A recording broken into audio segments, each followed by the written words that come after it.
अनुषंगाने आपल्या कोल्हापूर जिल्ह्यामधील 10च्या 10 विधानसभा मतदारसंघातील मतदानाच्या अनुषंगाने सर्व तयारी झालेली आहे।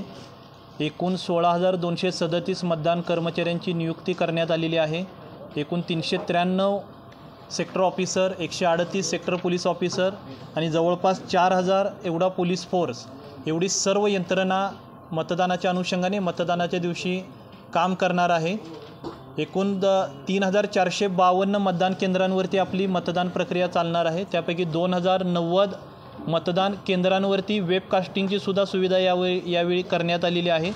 तर माझं कोल्हापूर जिल्ह्यातील सर्व मतदारांना, कोल्हापूर जिल्ह्यामध्ये जे 33,05,098 मतदार आहेत, सर्व मतदारांना नम्र आव्हान आहे, प्रशासनाने सर्व तयारी पूर्ण केलेली आहे आणि जवळपास 25,000 ते 30,000 कर्मचारी या मतदानाच्या प्रक्रियेमध्ये मतदानाच्या दिवशी कार्यरत राहणार आहेत।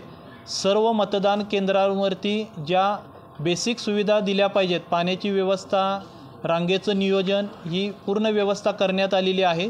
तर सर्व मतदारांनी 20 नोव्हेंबर 2024 रोजी सकाळी 7 ते सायंकाळी 6 ही जी आपली मतदानाची वेळ आहे, या वेळेमध्ये मतदान केंद्रावरती यावं, लोकशाहीने आपल्याला दिलेला मतदानाचा हक्क बजावावा आणि कोल्हापूर जिल्ह्यामध्ये मतदानाची टक्केवारी राज्यामध्ये अग्रेसर राहण्यासाठी आपण सर्वांनी सहकार्य करावं। या सर्व निवडणूक प्रक्रिया, मतदान प्रक्रिया पारदर्शक आणि शांततामय वातावरणामध्ये पूर्ण करण्याच्या अनुषंगाने सर्व तयारी प्रशासनाने केलेली आहे।